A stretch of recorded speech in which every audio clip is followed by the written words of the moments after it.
नमस्कार, आप देख रहे हैं न्यूज 18 राजस्थान। आपके साथ मैं हूं अभिषेक। बुलेटिन की शुरुआत बड़ी खबर से। गृह विभाग ने कोरोना को लेकर नई गाइडलाइंस जारी कर दी हैं, जिसमें 12वीं तक की शैक्षणिक गतिविधियां बंद कर दी गई हैं।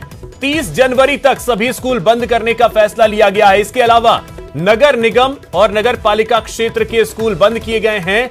ऑनलाइन पढ़ाई जारी रहेगी।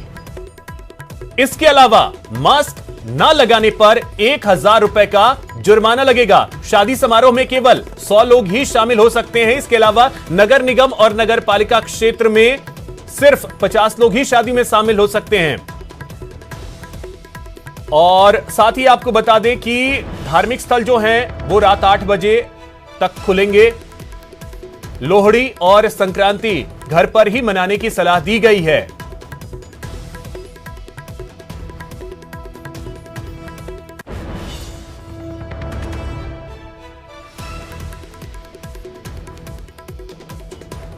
तो सहयोगी दिनेश हमारे साथ जुड़ रहे हैं और अधिक जानकारी के साथ। दिनेश, सख्तियां तो बढ़ी हैं और अब मास्क लगाने पर 1,000 का जुर्माना भी लगाया गया है। अब बिल्कुल देखिए, पाबंदियां की गई है और खास बात अगर इस गाइडलाइन से देखें कुछ प्रमुख बातें, तो देखिए जैसा क्योंकि अभी जो है वैक्सीनेशन वो 15 साल से ऊपर के लोगों का ही हो रहा है, तो 15 साल तक के बच्चे घर पर ही रहकर पढ़ाई करें। इसके लिए जो है वो 12वीं तक की शैक्षणिक गतिविधियां बंद की गई है। 30 जनवरी तक के लिए निर्णय है और उसके बाद जो है आगामी निर्णय लिया जाएगा। तो अभी ऑनलाइन जो है वो शैक्षणिक गतिविधियां चलेगी 12वीं तक की क्लासेज की। दूसरी जो महत्वपूर्ण बात है वो ये कि शादी समारोह में 100 लोग शामिल हो सकेंगे, लेकिन नगर निगम और नगर पालिका क्षेत्र में अब केवल 50 लोगों के ही शामिल होने की अनुमति है। ये भी 30 जनवरी तक के लिए निर्णय है। उसके बाद वापस इसकी समीक्षा की जाएगी।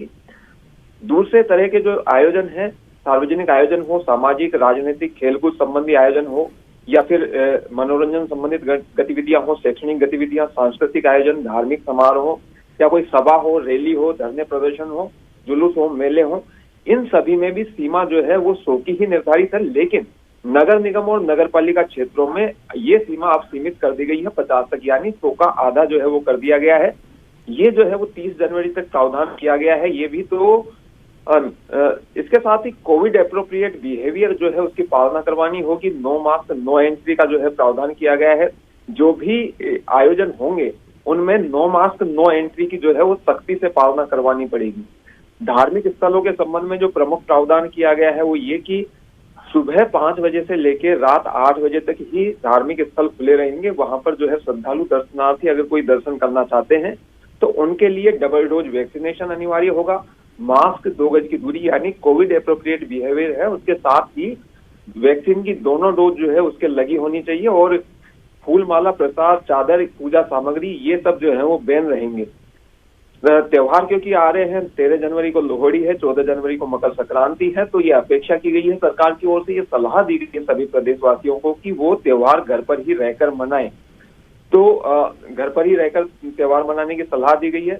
व्यावसायिक गतिविधियों का जहां तक सवाल है तो होम डिलीवरी तो 24 घंटे की अनुमति दी गई है, लेकिन रेस्टोरेंट जो है वो रात 10 बजे तक खुल सकेंगे। पहले 11 बजे तक खोलने की अनुमति थी, अब 10 बजे तक खुल सकेंगे और वो भी 50% क्षमता के साथ। जितनी बैठक व्यवस्था मौजूद है रेस्टोरेंट में उसकी 50% क्षमता के साथ वो खुल सकेंगे।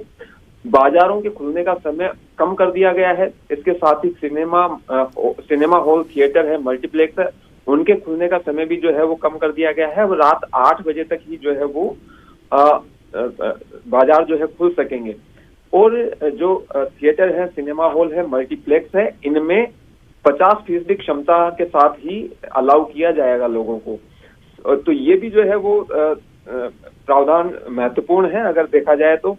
आर्थिक इसके साथ ही सबसे महत्वपूर्ण जो है व्यावसायिक गतिविधियों को लेकर भी और प्रदेशवासियों को लेकर भी वो ये कि नाइट कर्फ्यू जो है वो वापस लागू कर दिया, माफ कीजिए, वीकेंड कर्फ्यू जो है वो वापस लागू कर दिया गया है।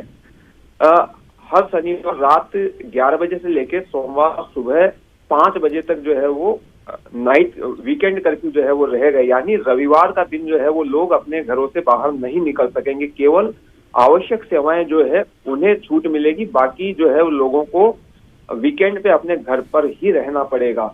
इसके साथ ही नाइट कर्फ्यू जो है वो लगातार जारी रखा गया है। रात 11 बजे से लेकर सुबह 5 बजे तक नाइट कर्फ्यू जो है वो लगातार जारी रहेगा।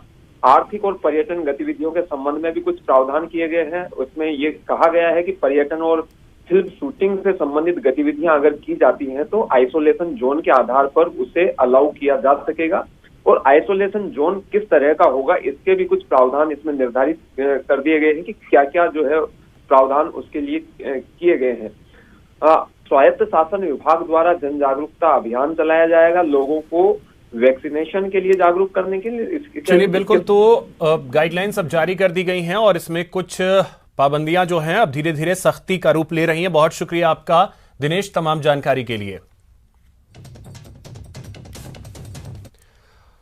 तो प्रदेश में तो सख्तियां बढ़ गई हैं, वहीं दूसरी तरफ प्रधानमंत्री भी इस मामले को लेकर महामंथन कर रहे हैं। कोरोना के जिस तरीके से मामले बढ़ रहे हैं उसको लेकर के पीएम मोदी महामंथन कर रहे हैं। High level meeting PM Modi की चल रही है। कोरोना को लेकर नई एसओपी केंद्र भी ला सकती है, इसकी भी पूरी संभावना है। कोरोना प्रोटोकॉल और सख्त हो सकते हैं। संक्रमण के मामले लगातार बढ़ रहे हैं, उसे थामने को लेकर लॉकडाउन का भी संभव है कि कुछ विचार किया जाए, क्योंकि केस की अगर बात कर ली जाए आज की स्थिति यह है कि 1.5 लाख से ज्यादा केस पूरे देश में सामने आए। तो अब ऐसे में केंद्र सरकार नई एसओपी जारी कर सकती है। क्या प्रावधान हो सकते हैं उसकी अगर बात करें तो उसमें संभावना यह भी है कि हो सकता है लॉकडाउन पर भी सरकार विचार करे। अंतरराष्ट्रीय उड़ान जो हैं उस पर पूरी तरीके से पाबंदी लगा दी जाए, तो ये चीजें संभव हैं। तो देखिए केसेस लगातार बढ़ते जा रहे, तस्वीरें भी हम आपको कुछ दिखा रहे हैं। जब प्रधानमंत्री नरेंद्र मोदी अधिकारियों के साथ बैठक कर रहे हैं, चर्चा कर रहे हैं कोरोना के वर्तमान हालात पर, वर्तमान स्थिति पूरे देश में कोरोना की क्या है इसको लेकर के पीएम मोदी चर्चा कर रहे हैं। संभव यह है क्योंकि केसेस बेतरतीब बढ़ रहे हैं, लगातार कोरोना केसेस जो हैं वो बढ़ते जा रहे हैं। कल की स्थिति अगर आप देखें तो कल 1,40,000 के आसपास केस आए थे, आज 1,60,000 के आसपास केसेस आए हैं। तो केसेस लगातार बेतरतीब बढ़ते जा रहे हैं। लापरवाहियां भी लोग अपने स्तर पर छोड़ने को तैयार नहीं हैं। अशरफ हमारे सहयोगी दिल्ली से अधिक जानकारी के साथ जुड़ गए हैं। अशरफ, बैठक चल रही है, क्या उम्मीद की जाए कि सख्ती बढ़ सकती है? बिल्कुल, देखिए जैसे कोरोना के हालात बिगड़ रहे हैं, मामले बढ़ते जा रहे हैं, तो सरकार का भी ये उम्मीद लगाई जा रही है कि आज जो समीक्षा बैठक की जा रही है उसमें सख्ती जो है, पाबंदियों का दौर वो और ज्यादा कड़ा किया जा सकता है। अशरफ, क्या सरकार लॉकडाउन को लेकर के भी विचार कर सकती है, क्योंकि केस बेतरतीब बढ़ रहे हैं? बिल्कुल, देखिए इसी वजह से कि अभी क्योंकि आप देखें तो दिल्ली में मुख्यमंत्री यहाँ पे कह चुके हैं लॉकडाउन नहीं लगाएंगे, आप मास्क लगाइए। इसी तरह से पीएम भी कई बार कह चुके हैं कि ये आपके हाथ में है लॉकडाउन। अगर आप एहतियात जो कोरोना अप्रोप्रिएट बिहेवियर है, जो कोरोना के नॉर्म्स हैं, अगर आप उसको फॉलो नहीं करेंगे तो लॉकडाउन लगेगा। अगर आप जो कोरोना की गाइडलाइंस है, जो दिशा निर्देश दिए गए हैं, आप चलिए तो नजर बना करके रखिए अशरफ, बैठक पे क्या कुछ चीजें वहां से निकल करके सामने आती है ये भी देखना अहम होगा। बहुत शुक्रिया आपका तमाम जानकारी के लिए। यहां रुकेंगे एक छोटे से ब्रेक के लिए।